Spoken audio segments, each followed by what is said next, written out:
আমরা এই ভিডিওটির সাহায্যে অটোমেটিক মিনি ডিসি আইপিএস তৈরি করা শিখব। অর্থাৎ যখন ইলেকট্রিসিটি থাকবে না তখন অটোমেটিকলি এর সাথে লাগানো ডিসি 12 ভোল্টের ফ্যান অথবা লাইট সেটা অটোমেটিকলি চলতে শুরু করবে, অথবা আপনি চাইলে ম্যানুয়াল ভাবে অন অফ করতে পারবেন। আবার যখন ইলেকট্রিসিটি চলে আসবে তখন অটোমেটিকলি আপনার এই লোডটা বন্ধ হয়ে যাবে এবং আপনার ব্যাটারি যে চার্জিং সেটা শুরু করে দিবে। আর এই প্রোডাক্টের বাই লিংক ভিডিও ডিসক্রিপশন বক্সে দিয়ে দিব। আরেকটা বিষয়, যারা কিনা চাচ্ছেন নিজেরাই এই ধরনের সার্কিট তৈরি করে ব্যবহার করবেন, এটা তৈরি করা খুবই সহজ। আমি ভিডিওর বিভিন্ন প্রান্তের সার্কিট ডায়াগ্রাম এক্সপ্লেন কিভাবে তৈরি করা হয়েছে সমস্ত বিষয় শেয়ার করব। এর ফলে আপনার চাইলে ফেরো বোর্ড বা ক্ল্যাড বোর্ডও কিন্তু এই সার্কিটটা ডিজাইন করে নিজেদের মতো করে তৈরি করে ব্যবহার করতে পারবে। চলুন আর কথা না বাড়িয়ে ভিডিওটি শুরু করা। JLC PCB provides easy, affordable and reliable PCB and PCBS solution, empowering electronics engineer to develop project efficiently. 19 years of PCB manufacturing expertise since 2006.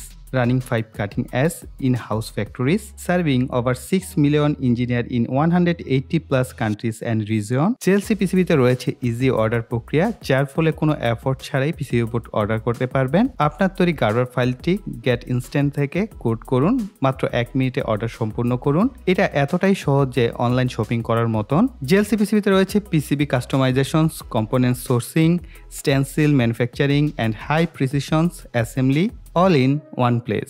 JLC পিসিবিতে প্রতিটি step trackable, real time prototype থেকে বেস প্রোডাকশন পর্যন্ত track করতে পারবেন। 1 থেকে 8 layer PCB board order করতে পারবেন শুধুমাত্র $2। যদি লার্জ স্কেলে প্রোডাকশন করা হয় তাহলে এর যে কস্ট কমে সাধ্যের মধ্যে চলে আসবে। Quality and lead time is reliable, all-in-one house production, ensuring quality stability and strict quality control in every process, rapid turnaround, lightning fast PCB production in just 24 hours.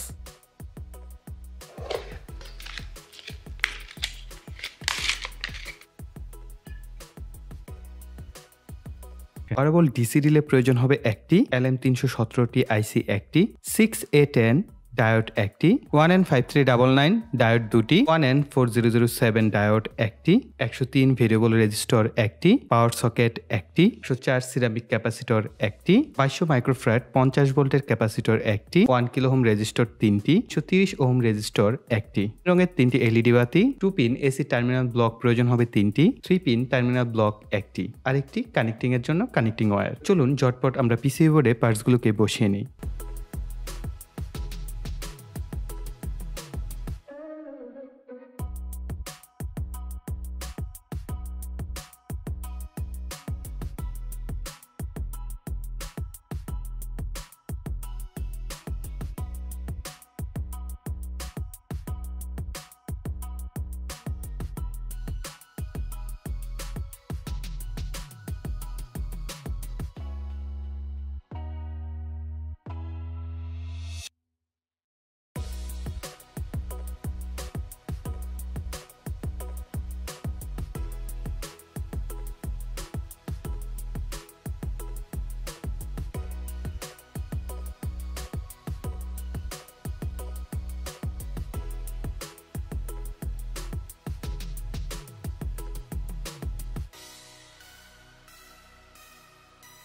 আমরা 317টির সাথে একটা ছোট্ট হিটসিং লাগিয়ে নিচ্ছি, কেননা যখন ব্যাটারি চার্জ হবে আমাদের এই LM317টি আইসিটা কিন্তু মোটামুটি ভালো গরম হবে, তার জন্য।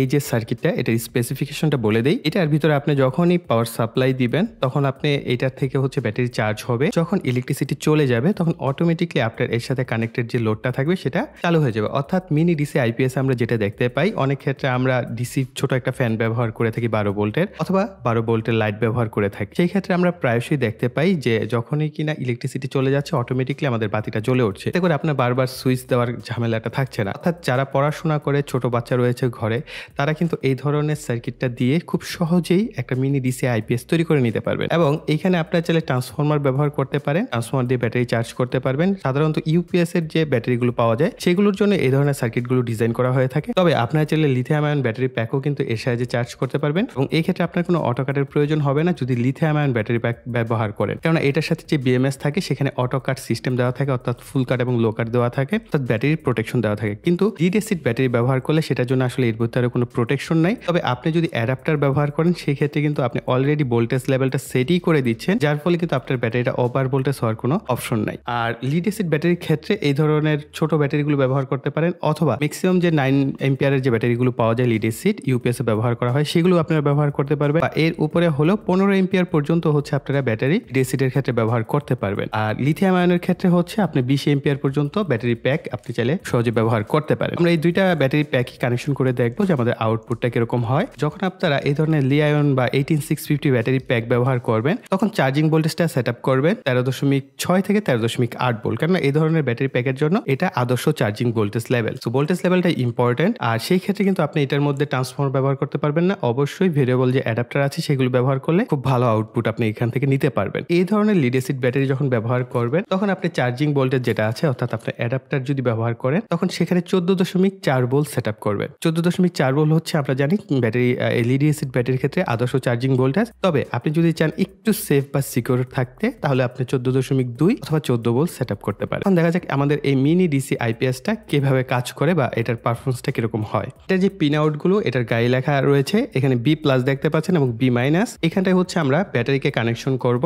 আর এই পাশে আপনারা দেখতে পাচ্ছেন +12 ভোল্ট গ্রাউন্ড এবং +12 ভোল্ট গ্রাউন্ড। এখানে একটা প্রান্ত হচ্ছে অ্যানোড জন্য আরেকটা হচ্ছে অ্যানসির জন্য, অর্থাৎ যখন ইলেকট্রিসিটি থাকবে তখন আপনি চাইলে এটা থেকে আউটপুট নিতে পারবেন, আবার যখন ইলেকট্রিসিটি চলে যাবে তখন আপনি এটা থেকে আউটপুট নিতে পারবেন। সো দুইটা অপশন এখানে রাখা হয়েছে, যার যেটা প্রয়োজন হয় সেই অনুযায়ী ব্যবহার করতে পারবেন। আর এখানে একটা করে আউটপুট দেওয়া হয়েছে বলে যে আপনি একটাই লোড কানেকশন করতে পারবেন সেটা না, আপনি এখানে চাইলে 12 ভোল্টের দুইটা লোডও একটা এসি টার্মিনাল ব্লক থেকে কানেকশন করতে পারবেন। আর এখানে লেখা আছে L1 গ্রাউন্ড L2। এই L1 এবং L2 তে হচ্ছে আপনার যে ট্রান্সফরমারের দুইটা প্রান্ত থাকে একই রঙে সেটা কানেকশন করবেন, আর মাঝের যে প্রান্তটা থাকবে এখানে গ্রাউন্ড লেখা রয়েছে সেটার সাথে কানেকশন করে দিবেন। তাহলে এখানে ফিল্টারিং প্রসেস দেওয়া আছে, আপনার অটোমেটিকলি সমস্ত বিষয় ফিল্টারিং হয়ে যাবে, আপনার কোনো টেনশন নাই, আপনার ট্রান্সফরমারটা জাস্ট কানেকশন করে দিলেই হয়ে গেল। আর এখানে ভেরিয়েবল রেজিস্টার রয়েছে, আপনি চাইলে এটার মাধ্যমে আপনার যে ব্যাটারি চার্জিং ভোল্টেজ সেটাকেও সেট আপ করে নিতে পারবেন। এই হচ্ছে এর ওভারঅল পিন আউট। এখন আমরা এটাকে কানেকশন করব প্রথমে লিড অ্যাসিড ব্যাটারির সাথে। সো দেখা যাক এটা কিভাবে পারফরমেন্স করে। এই হচ্ছে আমাদের সার্কিট ডায়াগ্রাম। এখানে দেখতে পাচ্ছি আমরা ট্রান্সফরমারের যে এসি টার্মিনাল ব্লক ব্যবহার করেছি 3 পিনে, সেটা ব্যবহার করা হয়েছে। এরপরে ডায়োডের মান কিন্তু 1N5399 ব্যবহার করা হয়েছে। হ্যাঁ,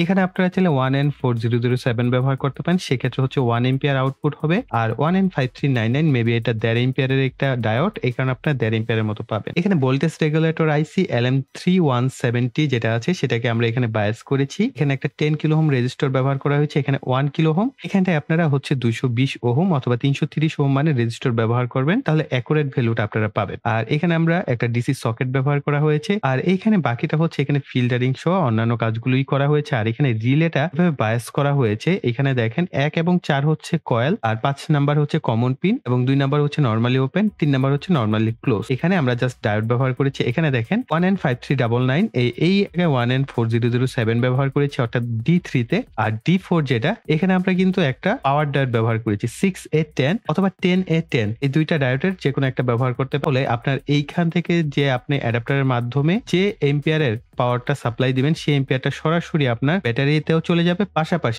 এই রিলে হয়ে কিন্তু আপনার আউটপুটে চলে যাবে। এতে করে আপনারা ফুল পটেনশিয়ালটা পাবেন। এখন বলতে পারেন যে ভাই আমরা এইখানে তো দেখতে পেলাম সার্কিট, এখন আমরা তো পিসিবি বোর্ড কিভাবে করব। এখানে দেখেন আমি আপনাদের জন্য এখানে পিসিবির জাস্ট একটা পিডিএফ ফাইল দিয়ে দিচ্ছি। এটাকে আপনারা যদি ক্ল্যাড বোর্ডে কেউ করতে চান এটাকে প্রিন্ট আউট করে তৈরি করতে পারবেন। আর গার্বার ফাইল যেটা আছে সেটা আমি ভিডিও ডিসক্রিপশন বক্সে দিয়ে দিব, আপনারা চাইলে যে কোনো জায়গা থেকে কিন্তু তখন পিসিবি বোর্ড গার্বার ফাইলের মাধ্যমে অর্ডার করতে পারবেন। আর এটাকে প্রিন্ট আউট করে ক্ল্যাড বোর্ডেও কিন্তু আপনারা করতে পারবেন। আর যদি এই দুইটার একটাও না পারেন তাহলে যদি আপনি চান যে না আমি ভ্যারো বোর্ডে প্রথমে এক করে নিব, তাহলে আপনার সার্কিট ডায়াগ্রামটা ফলো করে অনায়াসেই তৈরি করে নিতে পারবেন। আমরা বি প্লাস এবং বি মাইনাসে দুইটা তারকে এখানে কানেকশন করব। অবশ্যই বি প্লাস এবং বি মাইনাস দেখে কানেকশন করবেন। বি প্লাসে লাল তার এবং বি মাইনাসে কালো তারটাকে কানেকশন করবেন।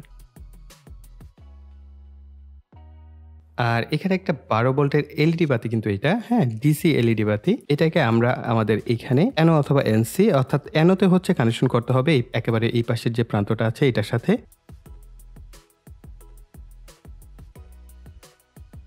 ব্যাটারি প্লাস এবং মাইনাসের সাথে এই দুইটা তারকে কানেকশন করব।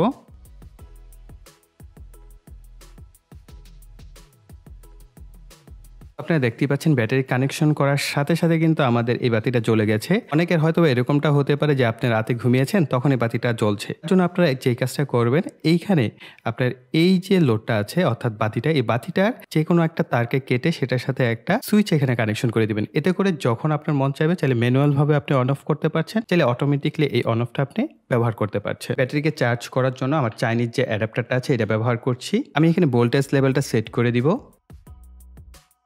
14.4 ভোল্ট। আর এই ধরনের ছোট ব্যাটারি যদি ব্যবহার করে থাকেন তাহলে 14.2 ভোল্ট অথবা 14 ভোল্ট এখানে ব্যবহার করবেন। আর অ্যাডাপ্টার কানেকশন করার জন্য এখানে যে জ্যাকটা আমরা ব্যবহার করেছি, এইখানে যখনই আমরা এই অ্যাডাপ্টারটাকে কানেকশন করে দিচ্ছি, দেখেন আমাদের লোড অটোমেটিক্যালি বন্ধ হয়ে গেছে। এইখানে আমরা যদি এসি যে কানেকশনটা আছে অর্থাৎ ব্যাটারির যে চার্জিং পয়েন্টে আমরা এইটাকে যদি অফ করে দেই তাহলে দেখবেন আমাদের বাতিটা অটোমেটিক্যালি জ্বলে উঠবে।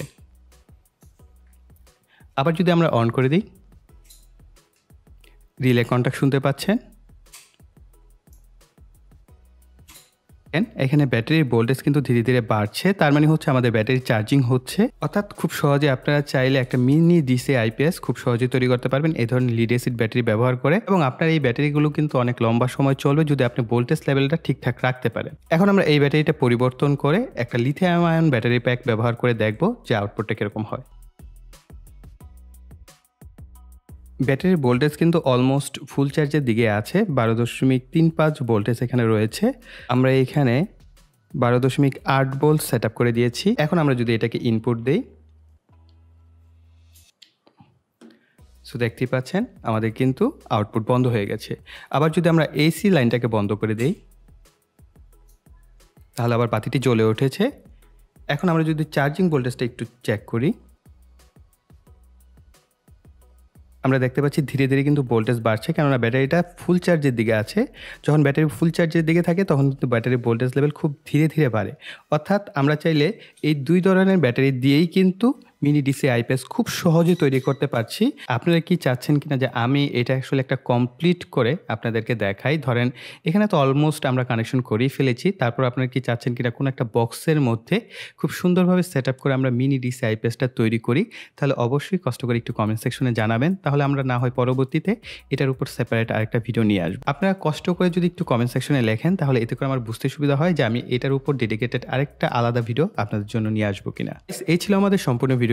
আই থিঙ্ক ভিডিওটি আপনাদের কাছে ভালো লেগেছে, তার জন্য অবশ্যই ভিডিওতে লাইক, কমেন্ট এবং শেয়ার করবেন। আর যারা এখনও চ্যানেলটিকে সাবস্ক্রাইব করেনি, চ্যানেলটিকে সাবস্ক্রাইব করে পাশে বেল বাটনটি অ্যাক্টিভ করে দেবেন পরবর্তী ভিডিওর নোটিফিকেশন পাওয়ার জন্য। সো এই বলে এখানে বিদায় নিব। সকলে ভালো থাকবেন, সুস্থ থাকবেন। টাটা।